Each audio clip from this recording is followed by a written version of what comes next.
49번 시편 108편을 교독하겠습니다. 하나님이여 내 마음을 정하여 싸우니 비파야 수구마 깰지어다. 여호와여 내가 만민 중에서 주께 감사하고 주의 인자하심이 하늘보다 높으시며 하나님이여 주는 하늘 위에 높이 들리시며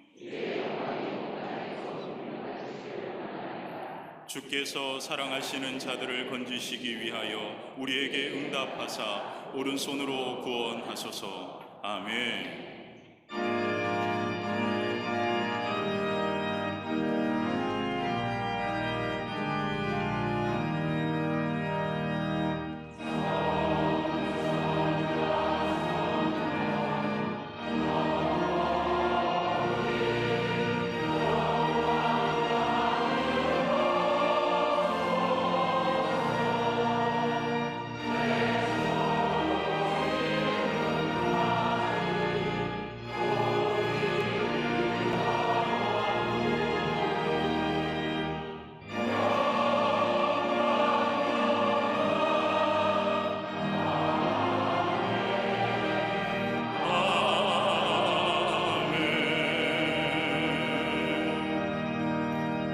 전능하사 천지를 만드신 하나님 아버지를 내가 믿사오며 그 외아들 우리 주 예수 그리스도를 믿사오니 이는 성령으로 잉태하사 동정령 하나에게 나시고 본디오 빌라도에게 고난을 받으사 십자가에 못 박혀 죽으시고 장사한 지 사흘 만에 죽은 자 가운데서 다시 살아나시며 하늘에 오르사 전능하신 하나님 우편에 앉아 계시다가 저희로서 산자와 죽은 자를 심판하러 오시리라. 성령을 믿사오며 거룩한 공예와 성도가 서로 교통하는 곳과 죄를 사하여 주시는 곳과 몸이 다히 사는 곳과 영원히 사는 것을 믿사옵나이다. 아멘.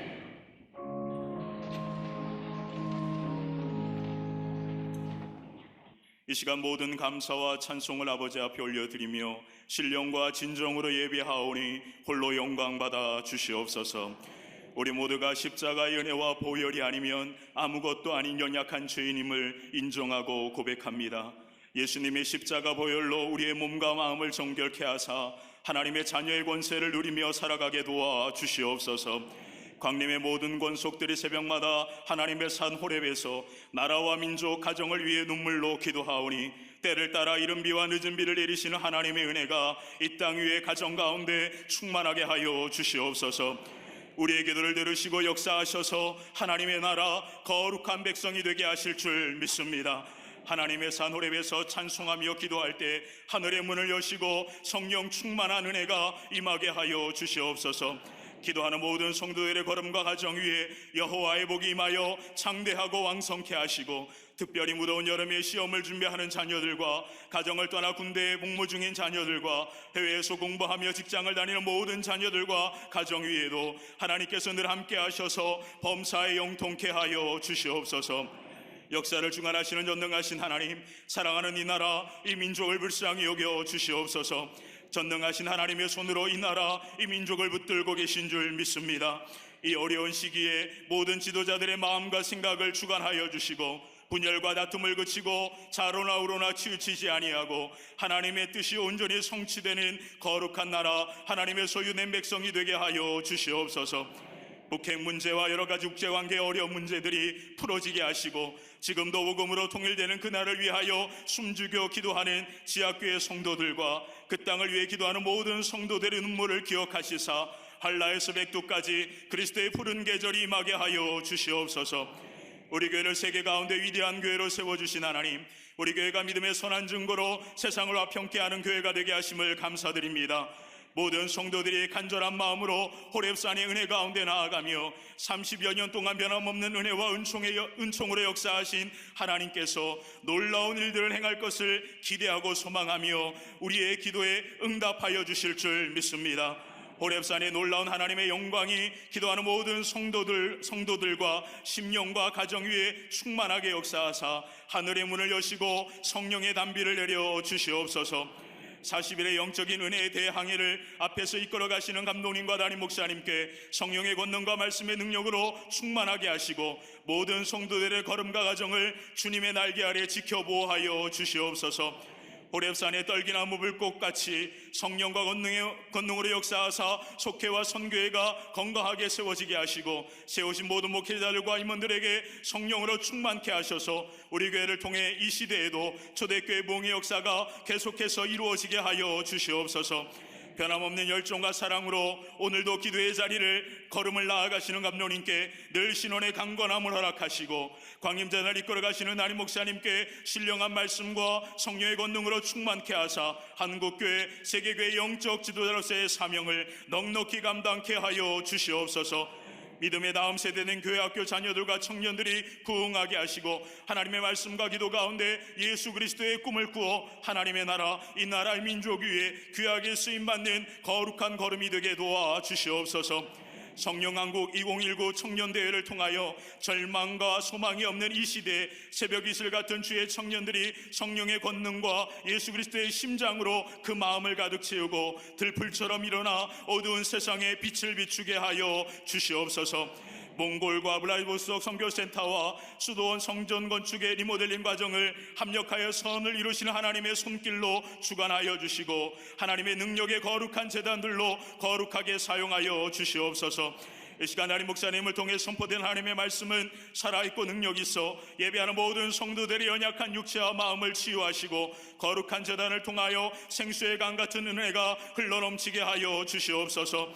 이 시간 천사들의 노래로 찬양하는 갈릴리 성가대와 오케스트라의 찬송이 하늘에는 영광이요 마음으로 함께 찬송하는 모든 성도들에게 주님의 평화가 임하게 도와 주시옵소서. 마음의 정성을 다하여 주의 제단을 장식한 손길과 교회를 섬기는 보이지 않는 손길들 위해 하늘의 은혜가 충만하게 하여 주시옵소서. 지금도 함께 예배하는 지교회와 해외 모든 선교지들과 해외에 흩어져 있는 자녀들과 평안 가운데 영상으로 예배하는 모든 성도들에게 동일한 은혜를 허락하시고 어제나 오늘이나 영원토록 변함없으신 신실하신 하나님 홀로 영광받아 주시옵소서. 지금도 살아계셔서 우리와 함께 하시는 예수 그리스도의 이름으로 기도하옵나이다.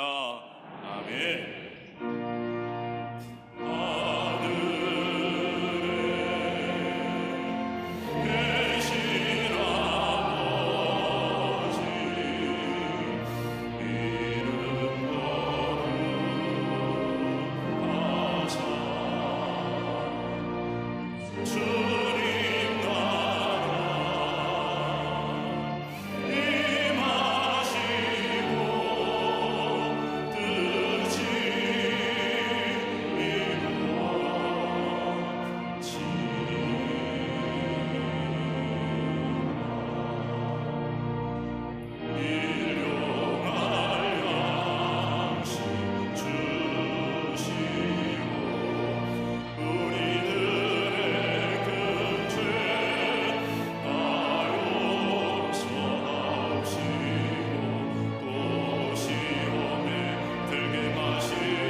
오늘 성경 말씀은 요한복음 2장 1절에서 11절까지입니다.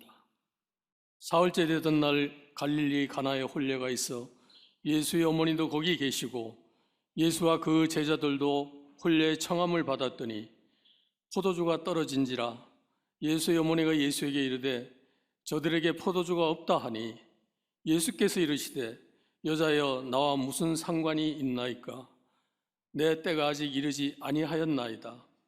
그 어머니가 하인들에게 이르되 너희에게 무슨 말씀을 하시든지 그대로 하라 하니라.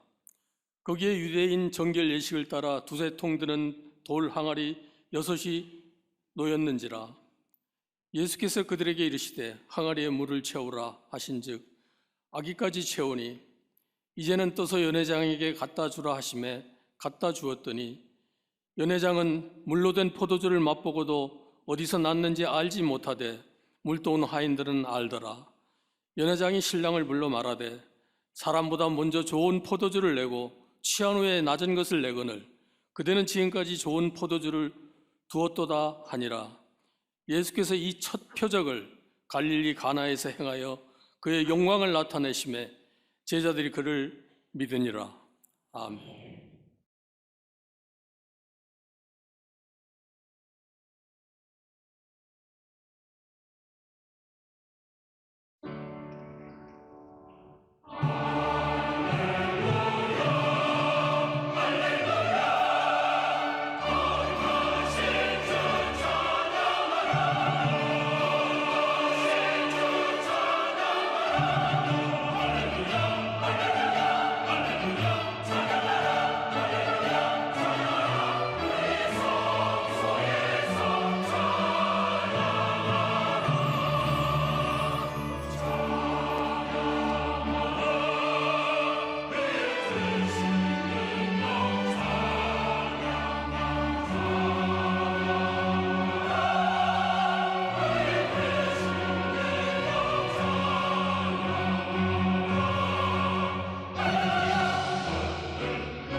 갈랄리 성가대와 오케스트라의 귀한 찬양에 감사합니다. 은혜 받았습니다. 고맙습니다. 찰스 스타인매츠라고 하는 전기 기술자가 있습니다. 이 사람은 포드 자동차가 디트로이트 디어본이라는 곳에 처음으로 자동차 공장을 세울 때에 전기 설계를 해준 사람입니다. 어느 날 공장에 발전기가 고장이나 그 공장을 가동하지 못하게 되자 이 포드는 전기 기술자들을 불러 모아 고치려고 합니다. 그러나 고치지 못하게 되자 찰스 스타인매츠라고 하는 사람을 초청합니다. 전기의 천재 기술자는 이 공장에 와서 몇 시간 동안 여기저기 얼슬렁거리면서 돌아다니다가 스위치 하나를 올리니까 발전기가 돌아가면서 공장이 가동되기 시작을 합니다. 많은 사람들이 역시 천재야 감동합니다. 그런데 문제는 며칠 뒤에 날아온 청구서가 문제가 됐습니다. 이 청구서는 그 당시에 가격으로 무려 1만 불이라고 하는 엄청난 돈을 수리비용으로 청구한 겁니다. 지금도 1만 불은 적지 않은 돈인데 그 당시에 1만 불이라는 돈은 엄청난 액수의 돈입니다. 청구서를 받아보니 헨리 포드가 보니 이게 좀 부당하다고 생각이 듭니다. 겨우 서너 시간 어물쩡거리다가 손가락 까딱하여 스위치를 올려놓고 이것을 1만 불이나 받다니 부당하다고 생각이 되어 다시 찰스 스타인매츠에게 편지를 써보냅니다. 당신 이곳에 와서 서너 시간 둘러만 보다가 스위치 하나만을 올린 것에 10,000불에 해당되는 것 같지는 않은 것 같습니다.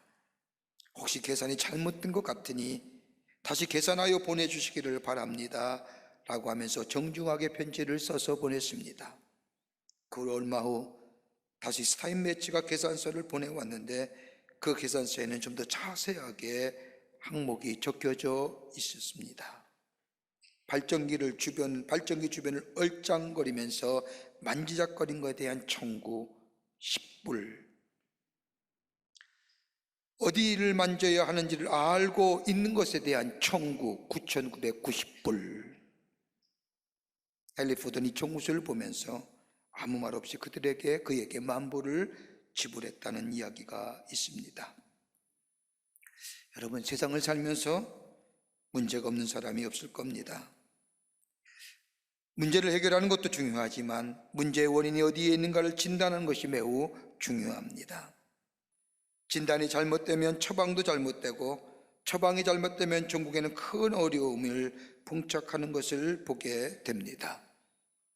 그러나 반대로 문제를 잘 풀면 추억이라고 하는 이름이 우리의 기억 속에 남아있지만 잘못 풀게 되면 상처라는 것이 우리에게 남아있어 아픔과 고통을 가져다 주는 것을 경험하게 됩니다.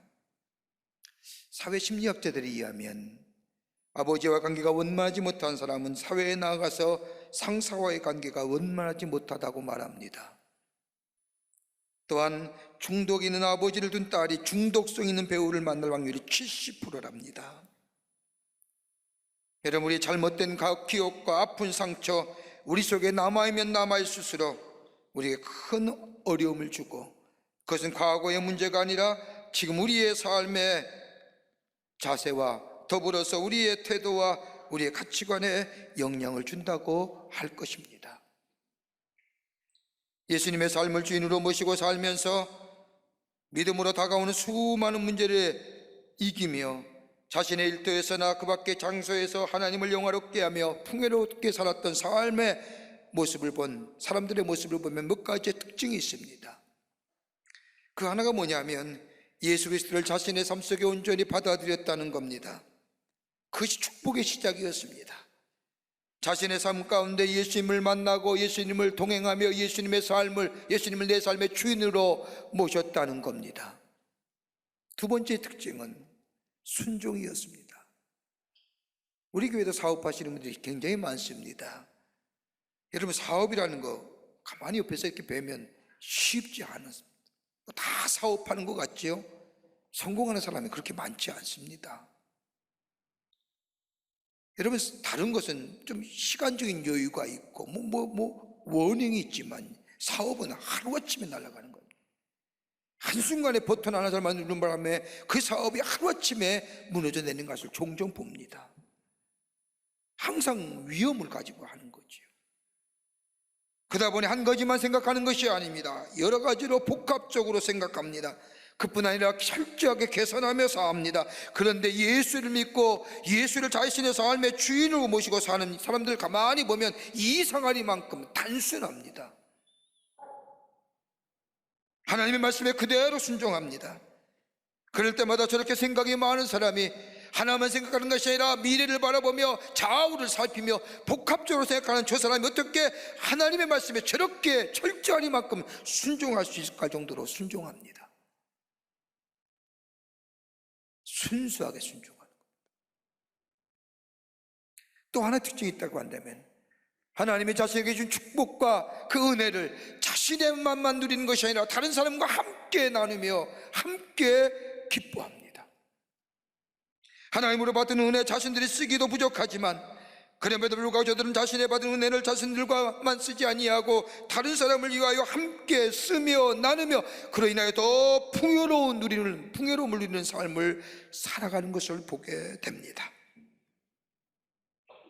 하나님의 말씀에 순종할 뿐만 아니라 받은 은혜를 자신만의 기쁨으로 누리는 것이 아니라 다른 사람과 함께 나누며 살 뿐만 아니라 다른 사람을 기쁘게 하는 삶 될 때 하나님이 저에게 더 풍성한 풍요로운 삶을 주시는 것을 보게 됩니다. 오늘 우리가 읽은 본문의 말씀은 우리가 잘 알고 있는 말씀입니다. 예수님께서 공생애를 사시면서 처음으로 베푸신 기적이 바로 이 가나의 혼인잔치에 일어난 기적의 사건입니다. 고대 근동지방에서는 잔치를 할 때는 짧게는 일주일, 길게는 한 달 이상 잔치를 합니다. 그런데 오늘 본문의 말씀을 보면 이 잔치 자리에 포도주가 떨어진 겁니다. 잔치에 포도주가 떨어졌다, 특별히 유목민의 잔치에 포도주가 떨어졌다는 것은 그 잔치의 가장 중요하고 심각한 문제입니다. 잔치가 엉망진창이 될 지경입니다. 그런데 결론적으로 오늘 본문의 말씀을 보면 예수님이 역사하심으로 이 잔치는 아름답게 마무리되면서 많은 사람에게 기쁨이 되고 많은 사람에게 즐거움이 되었던 것을 보게 됩니다. 무엇을 말씀하려고 할까요? 우리의 삶의 여정에 문제가 생기는데 그 문제 앞에 어떻게 해결할 것인가? 여러분, 우리가 문제가 되는 것은요, 우리 정말 큰 문제입니다. 우리가 할 수 있는 것은 문제가 되지 않습니다. 절대로. 우리가 해결할 수 있는 문제는 그게 문제가 아닙니다. 해결할 수 없기에 문제지요. 내가 얼마든지 해석할 수 있었고 해결할 수 있는 것은 문제가 아닙니다. 절대로 여러분 그건 문제거리가 안 됩니다. 내가 할 수 없기에, 내가 해결할 수 없기에 문제가 되는 겁니다. 어떻게 해결하면서 하십니까? 오늘 본문의 말씀은 그런 의미에서 우리 귀한 도전을 줍니다. 영적인 교훈을 가져다 줍니다. 본문의 말씀을 통해서 몇 가지를 함께 말씀을 나누며 은혜 받기를 원합니다. 첫째는 예수님이 그 자리에 계셨다는 겁니다. 오늘 2장 2절과 3절의 말씀을 보십시오. 예수와 그 제자들도 혼례하며 청함을 받았더니 포도주가 떨어진지라 예수의 어머니가 예수에게 이르되 저희들에게 포도주가 없다 하니, 여러분 오늘 2절과 3절의 말씀을 보면 이 잔치자리에 몇 가지 중요한 상황을 우리가 엿볼 수 있습니다. 그 하나가 뭐냐면 이 자리에 예수님이 계셨음에도 불구하고 다른 사람이 예수님을 알지 못했다는 겁니다. 웬만하면 예수님 계실 때에 많은 사람들이 몰려왔는데 오늘 여기 말씀을 보면 창조주시여 역사의 주관자 되시는 우리 예수님, 다른 사람이 알아보지 못했다는 사실입니다. 또 하나의 사실은 이 집에 잔치자리에 하객이 많이 왔다는 겁니다. 다름 아니라 하객이 많이 왔기에 포도주가 일찍 떨어졌다는 겁니다. 하객이 많다는 것은 그 가운데 어떤 사람은 높은 사람도 있을 것이고 사업하는 사람도 있을 것이고 나름대로 많은 학문을 연구한 사람도 있을 것이고 경험이 많아서 문제 있을 때마다 자신의 경험한 것을 가지고 문제를 해결한 사람들, 각양각색의 사람들이 많이 모여 그 자리에 있었을 것입니다. 또 하나의 이 자리는 포도주가 떨어짐에도 불구하고 그 자리에 있던 그 어느 누구도 그 문제를 해결할 수 없었다는 사실입니다. 다양한 사람이 있었습니다. 학문도 있고 지식도 있고 지혜도 있고 권력도 있고 나름대로 삶을 잘 산다는 사람들 다 모였었지만은 막상 문제가 있었을 때에, 포도주가 떨어졌을 때 그 어느 누구도 자신이 갖는 지식이나 경험이나 학문이나 경험이나 그 어떤 것도 해결하지 못했다는 겁니다. 그 문제 앞에 누구도 해결할 능력이 없었다는 거예요.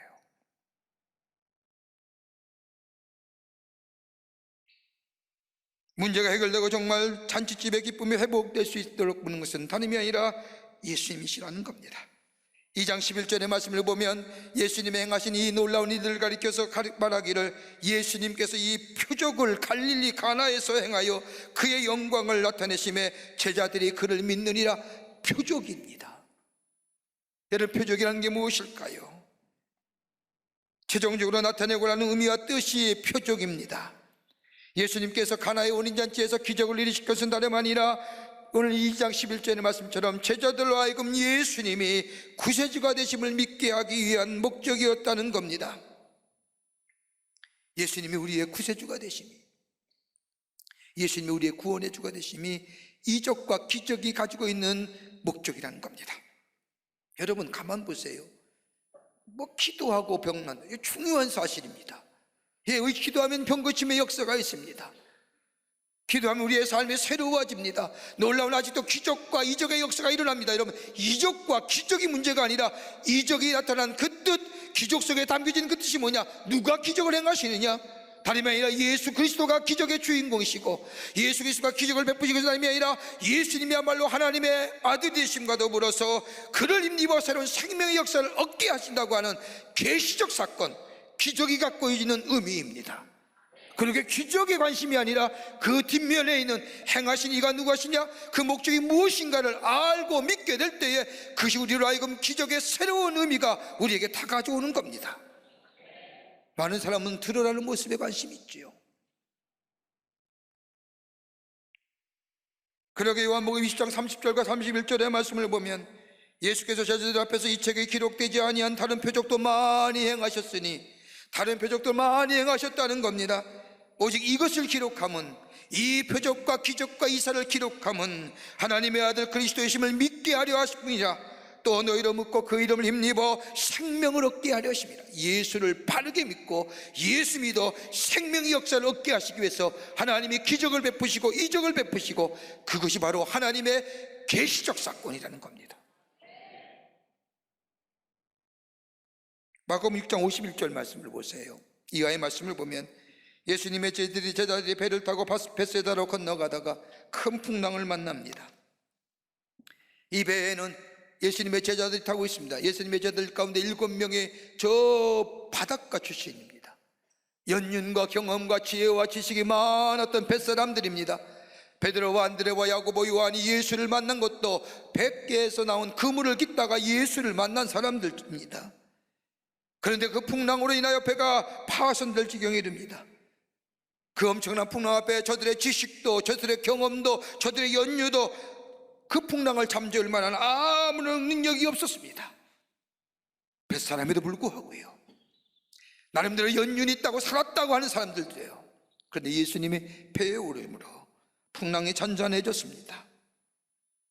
바다의 풍랑을 잔잔케 하시는 예수님, 그 예수님이야말로 하나님의 아들이요 메시아요, 그분만이 우리를 통하여 영생을 주신다고 하는 그 놀라운 사건을, 놀라운 의미를 우리에게 가르쳐 주시기 위해 풍랑을 잔잔케 하시는 기적을 베푸셨다는 겁니다.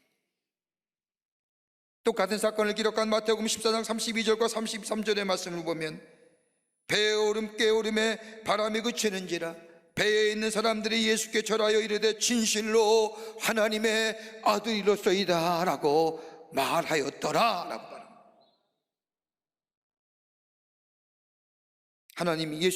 예수님이야말로 하나님의 아들이심을 믿게 하려고 하는, 여러분, 오늘 본문의 말씀으로 돌아가 보십시다. 이런 기적을 베푸신 예수님, 오늘 본문의 말씀을 보면 예수님의 어머니 마리아가 예수님께 포도주가 떨어졌다고 말합니다. 이 말 속에는 예수님 보고 이 문제가 생겼으니 네가 어떻게 해봐라고 하는 이 말이 아니라 사실과 팩트만 얘기합니다. 이럴 때 예수님이 어머니 마리아에게 하신 말씀이 있습니다. 이 사건이 나와 무슨 상관이 있습니까? 내 때가 이르지 아니했습니다라고 말씀함에도 불구하고 이 말씀 속에 나와 이 사건은 아무런 관계가 없다고 이야기하는 겁니다. 그러나 예수님의 어머니 마리아는 예수님 앞에 이 집이 포도주가 떨어졌습니다. 간청합니다. 예수님만이 이 문제를 해결할 수 있습니다. 믿음의 기도를 드린 겁니다. 여러분, 이 믿음의 기도가 오늘 본문의 말씀을 보면 예수님이 이 사건 속에 개입케 하십니다.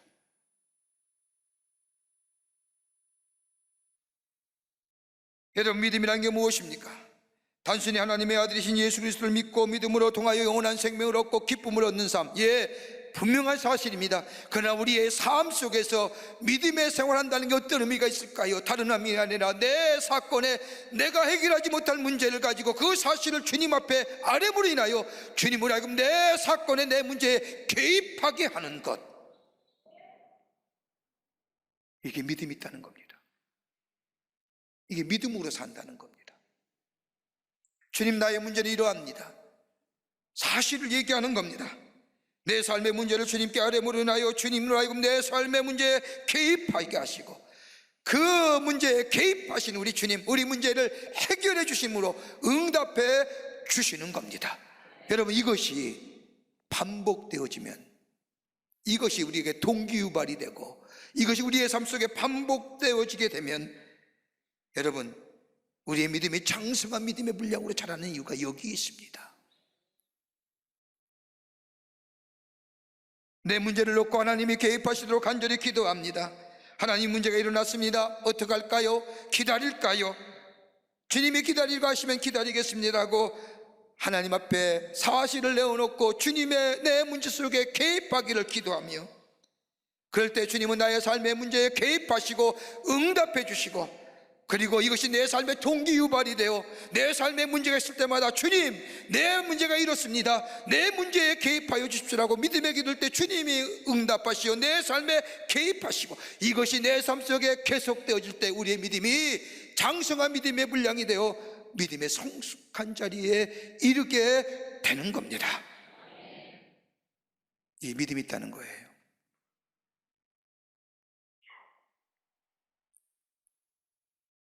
문제는 대체로 우리가 풀 수가 없는 겁니다. 만약 풀 수 있는 문제라고 하면 그 문제가 아닙니다. 우리의 삶의 문제 하나님께 올려드리고, 주님 어떻게 해야 됩니까? 아랠 때에 주님이 내 문제와 내 사건에 개입시키게 하시고, 그리고 개입하신 우리의 주님은 그 문제를 해결해 주시고 그것이 응답이란 요소로 나타나게 하시고, 그것이 우리의 삶 속에 이루어질 때 우리의 삶 속에 동기유발이 되며 우리의 삶의 문제 있을 때마다 주님, 내 문제가 이렇습니다, 주님 내 사건과 내 문제 속에 개입시켜 주십시오라고 기도할 때마다 주님은 우리의 삶 속에 개입하시어 응답하시어 해결해 주시고 우리의 삶을 더 풍요롭고 풍성한 삶으로 인도해 주시는 역사가 있게 될 줄 믿습니다. 그게 예수님이 계시는 자의 모습이고 예수가 계신 자리인 것입니다. 두 번째는 온전한 순종이었습니다. 가나안 혼인잔치의 기쁨이 다시 회복될 수 있었던 것은 그 자리에 예수님이 계셨기 뿐만 아니라 예수님이 계신 것으로만 문제가 해결되지 않았습니다. 이 사건에 주님이 개입하시도록 하면서 이 사건 속에 주님이 일할 수 있게 할 수 있게 만든 통로가 있다고 한다면 그건 순종이었습니다. 순종하는 겁니다. 오늘 2장 5절과 8절의 말씀을 보십시오. 그의 어머니가 하인들에게 이르되 너에게 무슨 말씀을 하시든지 그대로 하라 하니라. 거기에 유대인의 정결 예식을 따라 두세 통 드는 돌 항아리 6이 놓였는지라. 예수께서 그들에게 이르시되 항아리에 물을 채우라 하신즉 아귀까지 채우니 이제는 떠서 연회장에게 갖다 주라 하매 갖다 주었더니라고. 여러분 잘 보십시오. 포도주가 떨어질 때 어찌할 바를 모를 때에 저 하인들에게 마리아가 얘기합니다. 선생님이 뭐라 하든지 그대로 하라. 그때 예수님께서 하인들에게 두세 통 드는 돌항아리 6에 아귀까지 물을 채우라 하십니다. 그리고 그것을 떠다 연회장에 갖다 주라 합니다. 여러분, 포도주가 떨어졌는데 물을 넣어서 준다는 거 이거 페이크입니다. 표현이 좀 그렇죠? 막상 딱히 생각난 표현이 없어서 사기입니다. 사기치는 겁니다. 근데 물을 떠서 포도주에 전해장에 갖다 주라는데 포도주가 됐거든요. 한번 생각해 보십시오. 인간의 생각과 경험이나 이성적으로나 합리성이나 상식적으로 생각해도 이해가 되지 않는 겁니다. 자기의 기준과 전혀 다릅니다. 그런데 오늘 성종들은 주의 말씀에 성실하게 순종합니다. 여러분, 믿음에 있어서 핵심이 뭘까요? 순종입니다. 하나님께서는 순종이란 통로를 통하여 이적과 기적을 일으키신 것을 보게 됩니다. 여러분, 우리가 흔히 사람들을 볼 때마다 믿음의 모습을, 믿음 생활을 오래 하신 분들이나 믿음 좋은 분들 보면 참 정말 믿음 좋아, 믿음이 참 귀해. 여러분, 그 기준이 뭘까요? 믿음이 좋다는 것이 가장 특징적이고 나타나는 것이 무엇일까요? 다름이 아니라 하나님의 말씀에 순종하는가. 여러분, 우리가 일반적으로 순종할 때 보면 몇 가지의 조건이 있습니다. 내가 이해가 될 때 순종합니다. 내게 유익이 오겠구나 생각하면 순종하지요. 더 나아가 내 이성과 내 생각과 합리성에 맞아질 때에 순종합니다. 또 하나, 사건과 여건이 맞을 때에 순종합니다. 이거 없으면 순종 죽어도 안 합니다. 그런데 한마디로 말하면 이 순종은 이해관계에 의해서 이루어지는 순종이라 할 것입니다. 그러나 우리 주님은 순종할 수 없는 상황에서 순종하라고 하십니다. 사무엘상 15장 말씀을 보면 사울이 아말렉과의 전쟁합니다. 전쟁은 하나님께 속한 것이기 때문에 하나님이 사울에게 말씀하십니다. 아말렉과 전쟁할 때에 그 아말렉에 들어가거든 다 불태워 다 진멸하라. 이 말씀을 듣는 이 사울이 아말렉과 전쟁에서 승리합니다. 아말렉 진영에 들어가 보니까 너무너무 좋은 게 많은 겁니다. 살찐 소와 양, 금은보화.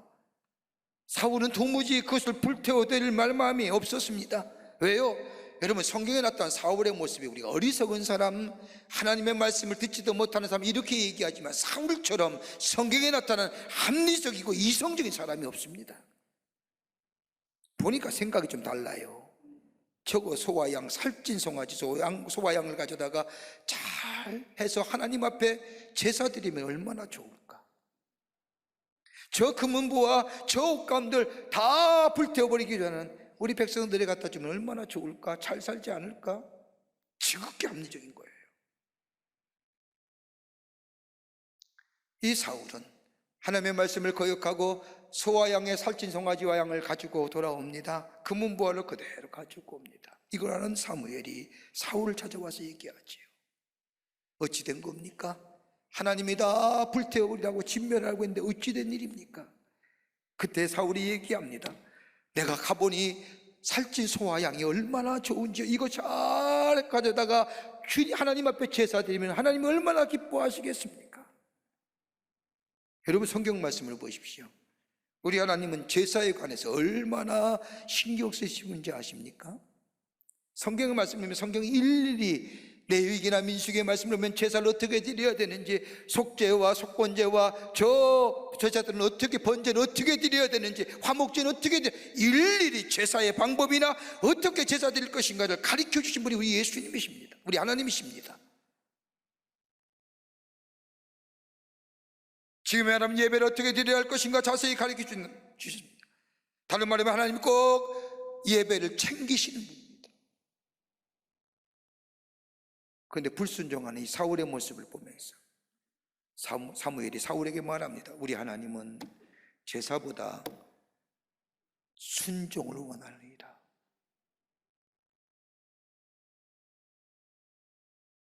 우리 주님이 귀하게 여기는 것은 내가 내 삶 속에 주의 말씀에 순종하고 사는가. 하나님 주시면 할게요, 하나님 여건이 맞으면 할게요, 이건 순종이 아닙니다. 어떤 상황이더라도 내 마음의 중심이 하나님의 말씀에 정말로 순종하느냐, 주님은 그 순종을 보시고 하나님의 역사를 이루어 가십니다. 여러분, 나아만 장군 이야기 아시지요? 나병에 걸린 나아만 장군, 저 훌륭하던 유다의 엘리사를 찾아옵니다. 그리고 엘리사에게 고쳐달라고 요청하는데 엘리사는 나오지도 아니하고 게하시를 보내어서 저 요단강에 가서 7번 닦으라고 얘기합니다. 이 말들은 이 나아만이 얼마나 괘씸하는지요. 내가 아람 군대 장관이고 나름대로 권세가 있는 자인데, 내가 왔으면 엘리사가 나와서 내 몸에 손을 얹고 기도라도 해줘야 될 터인데 종이 와서 저 요단강에 가서 7번 닦으라고? 우리나라의 지역에 얼마나 저 요단강보다 깨끗하고 좋은 물이 많은데 왜 요단강이야? 돌아가자고 얘기했을 때에 그때 옆에 있던 믿음의 신하가 장군이시여, 장군이 낫는다고 한다면 7번이 아니라 10번이라도 들어가야 하지 않겠습니까? 이 말도 나아만이 요단강에 들어가 몸을 씻습니다. 6번 때도 아무런 차도가 없는 겁니다. 그러나 7번째 들어갔을 때에 그의 몸이 어린아이 같이 되었더라. 순종합니다. 하나님의 말씀에 순종하는 모습에 하나님 기적을 베푸십니다. 우리 하나님은 잘나고 똑똑하고 괜찮은 사람을 쓰는 분이 아니라 하나님의 말씀에 순종하는 자를 통하여 하나님의 역사를 이루어 가십니다. 순종할 수 없는 상황이라도 순종할 때에 하나님은 그 순종의 삶을 살 수 있도록 우리에게 물질도 축복해 주시고 우리의 가정에 축복도 해 주시고 우리의 자녀들에게 복을 주시며 하나님 은혜 가운데 살아갈 수 있도록 우리의 삶 속에 풍성함과 풍요로움도 아름다운 삶으로 인도하시는 역사가 어디서부터요? 순종할 수 없는 상황에서도 순종할 수 있는 그 믿음 속에 역사에 가십니다. 자꾸 재지 마세요. 하나님의 말씀이 자꾸 재는 거예요. 이거 하면 어떻게 될까? 이 시간들이면 내게 어떤 유익이 있을까? 이게 순종 아닙니다. 오늘 본문의 말씀에 보면 종들이 주의 말씀에 순종하잖아요. 뭘 그렇게 속이는 거 아닙니까? 이렇게 얘기하는 그대로 예수님의 말씀에 그대로 그때 기적과 이적이 일어나고 그로 인하여 잔치의 풍성함과 즐거움이 더해질 뿐만 아니라 모든 사람에게 기쁨을 나눌 수 있지 않습니까? 순종이 제사보다 낫습니다. 순종하는 믿음이 주님이 기뻐하시고 쓰시는 첫 번째 믿음의 모습입니다. 끝으로 순종함으로 나눔의 축복이 있습니다. 순종할 때 나눔의 축복이 있습니다. 가나의 혼인잔치의 문제가 해결되었고 모든 이에게 기쁨과 즐거움이 되었던 것은 다름이 아니라 종들이 순종할 때에 이루어진 역사입니다. 하나님의 말씀에 순종했더니 하나님의 역사가 일어난 겁니다. 여러분 오늘 본문의 말씀을 보십시오. 오늘 본문의 말씀에 가장 축복의 수혜자가 누구일까요? 신랑 신부요? 아니에요. 가장 큰 수혜자는 종이에요. 자신들이 한 것이란 주님이 시키는 대로 물을 항아리에 넣으라 할 때 그 말씀대로 순종한 것밖에 없습니다.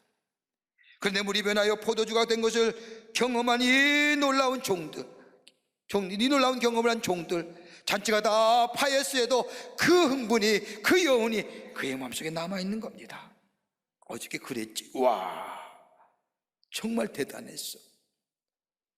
말로 만들었던 저 하나님, 토라로 만들었던 하나님, 저 율법으로 만들었던 하나님, 그 하나님이 살아계신 하나님이 나와 함께 하시고 내 속에 보여주시고 창조주가 되신 하나님이 내 속에 나타나심을 내가 눈으로 목격했던 이 종, 하나님이 우리를 돌보시는구나, 이 백성을 돌보시는구나, 그러지 않았겠습니까? 여러분, 순종하면 가장 축복의 소유자는 축복의 당사자이지만 그것으로 주님은 끝나지 않습니다. 순종하는 축복이 다른 사람에게 나누어지게 만들어줍니다. 내가 하나님의 말씀에 순종하면 내 가족들의 축복을 받습니다. 내가 하나님의 말씀에 순종하면 내 가족뿐만 아니라 내 자녀, 나와 함께하는 공동체 속에 하나님의 축복이 흘러갑니다. 여러분, 로마서 5장 19절 말씀을 보십시오. 한 사람이 순종하지 아니함으로 많은 사람이 죄인이 된 것 같이 한 사람이 순종함으로 많은 사람이 의인이 되었으니라. 여러분, 아담이 범죄함으로 이 땅의 죄가, 예수님이 십자가의 죽으심에 순종함으로 이 땅에 진정한 구원이라고 하는 한 사람이. 순종하게 될 때 하나님의 축복은 근본적인 변화입니다. 여러분, 오늘 본문의 말씀을 보십시오. 돌항아리가 포도주 항아리가 된 게 아닙니다. 그 안에 내용이 변화된 거잖아요. 하나님의 말씀에 순종할 때 우리의 내면에 변화가 있는 겁니다.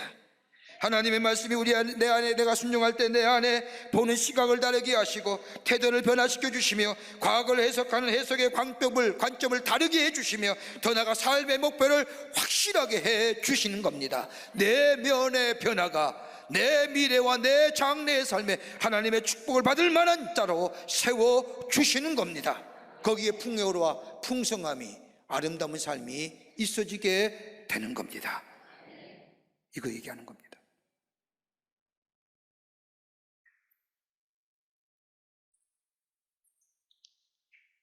순종할 때 영적인 변화가 있습니다. 요한복음 2장 11절의 말씀처럼 예수께서 이 표적을 갈릴리의 가나에 행하여 그의 영광을 나타내심에 제자들이 그를 믿느니라. 순종하게 될 때 예수님을 구세주로 영접하고 그의 삶이 변화되고 그리고 많은 사람들에게 복된 삶으로 살아가게 만들어 주었다는 겁니다. 한 사람의 순종. 여러분, 전라도 저 중도에 가면 중도교회가 있습니다. 신안군에 있는 섬 가운데 하나지요. 이 중도가 지금 복음화율이 90%라고 합니다. 그 중도섬에서 예수 안 믿으면 살지 못할 정도랍니다. 이 중도가 그렇게 복음화된 이유가 있습니다. 전라도 유복한 가정에 태어난 저 문중경이란 분이 이 신안군 중도라는 섬으로 시집을 옵니다. 시집살이가 얼마나 힘들었는지, 섬생활에 힘들다 보니까 10년 동안 아기가 없는 겁니다. 애를 귀중히 여겼던 시대에 아기를 못 낳지 집안에서 쫓겨납니다. 소박받아서 온 여인, 도무지 그 지역에서 고향으로 돌아가기도 그렇고 살 수가 없어서 서울로 올라옵니다. 서울에 돌아다니면서 자신의 절망과 좌절, 자신의 참 한스러운 삶, 죽기를 2번이나 시도했는데 죽질 못합니다. 그러던 가운데 정말로 힘든 삶을 사는 여정 가운데 서울의 한 길을 걸어가는데 어디선가 찬송의 소리가 들리는 겁니다. 찬송의 소리가 들리니 왠지 마음에 평안함을 느낍니다. 도대체 무슨 소리일까, 무슨 노래일까 궁금해서 그 노래소리에 따라가 보니 작은 교회당에서 찬송소리와 더불어 부흥회라는 겁니다. 문중경이라는 여자가 그 자리에 참석합니다. 그리고 하나님의 말씀을 듣습니다. 그 말씀을 듣는데 얼마나 위로가 되는지 그 자리에서 펑펑펑 웁니다. 그 자리는 다름이 아니라 그 당시에 유명한 성결교회 부흥상이었던 이성복 목사님이 하시는 부흥회입니다. 그 목사님으로부터 은혜를 받은 이 문중경이라는 여자가 딱히 몸을 기댈 것도 없고, 그래 이성복 목사님을 따라다니며 복음 말씀을 듣고 은혜도 받고 새로워집니다. 그 2년을 목사님을 따라다녔습니다. 그리고 나서 이 문중경 이분이 결심을 합니다. 내가 이 은혜를 좀 전해야겠다. 이 말씀을 좀 전하는 사람 되어야겠다라고. 기도하는 중에 하나님의 음성이 들려옵니다. 나를 쫓아냈던, 나를 핍박했던, 내가 애기 못 낳는 이유 하나 때문에 나를 쫓아냈던 저 신안의 저 중도로 내려가리라. 내려갑니다. 주의 말씀에 순종하고 내려갑니다. 그리고 복음을 전합니다. 많은 사람이 손가락질하지요. 그럼에도 불구하고 복음을 전합니다. 어른이 예수 믿지 않으니 얼마나 낙후되고 얼마나 고집스러운 삶이, 어른들이 믿지 않자 이 문중경 전도사님이 애들에게 복음을 전합니다. 꽹과를 치며 애들을 불러놓고 하나님 나라의 복음을 전하며 예수의 구원의 소식을 전하며, 여러분 그 복음 전할 때에 그 자리에 누가 있는지 아셨습니까? 그 자리에 CCC를 만들었던 김주건 목사님이 그 자리에 있었습니다. 어린아이로. 성결교회 부흥의 역사를 이겼던 이만신 목사님이 그 자리에 앉아서 그 문희경 여자 전쌤의 복음을 듣습니다. 아, 그래, 예수의 말씀으로 살아야지, 하나님의 사람으로 살아야지 결단합니다. 그가요? 그게 이만신 목사님. 가정의 회복을 되었던 정택이 박사가 그 자리에 있었습니다. 고울릭의 나이로 이 문희경 전도사님이 전해주는 이 복음의 말씀을 들을 때, 그래, 내가 예수의 복음으로 살아야지.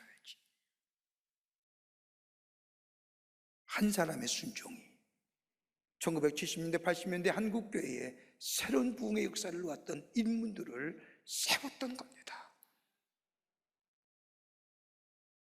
나 한 사람의 순종이 우리 가정을 살리고요, 나 한 사람의 순종이 우리 자녀를 살리고, 나 한 사람의 순종이 이 나라 이 민족을 살리는 역사가 일어납니다. 믿음이 뭡니까? 순종입니다. 순종할 때 기적이 일어납니다. 기적을 나만의 기쁨으로 얻는 게 아니라 다른 사람에게 나눌 때 바로 우리가 하나님의 이름이 존귀히 여김을 받으며 하나님의 뜻이, 하늘의 뜻이 이 땅에 이루어 그 뜻이 이루어질 뿐만 아니라 하나님 나라가 이 땅에 증거되는 놀라운 역사, 우리를 통하여 일어날 뿐만 아니라 더불어 우리의 삶 속엔 더 풍요와 풍성함과 아름다운 삶으로 살아가게 될 줄 믿습니다. 이런 믿음의 주인공 되시기를 주의 이름으로 축원합니다. 하나님 감사합니다. 죄를 사랑하시고 하나님의 자녀 삼으심에 감사합니다. 우리의 삶, 들려오는 주의 말씀에 순종하게 하시고 우리의 삶의 문제 주님의 드림으로 주님께서 우리의 삶에 개입하게 하셔서 우리의 문제가 해결되는 역사를 통하여 우리의 믿음이 더욱더 성숙한 믿음의 자리에 서게 하여 주시고 순종으로 얻으신 축복을 나눔으로 그리스도의 복음이 온 땅에 증거되는 삶, 그로 인하여 내 삶 속에 더 풍요로움과 풍성함과 아름다운 삶으로 살아가는 하나님의 백성들을 되게 도와 주시옵소서. 도우실 줄 믿으며 예수님의 이름으로 기도하옵나이다. 아멘.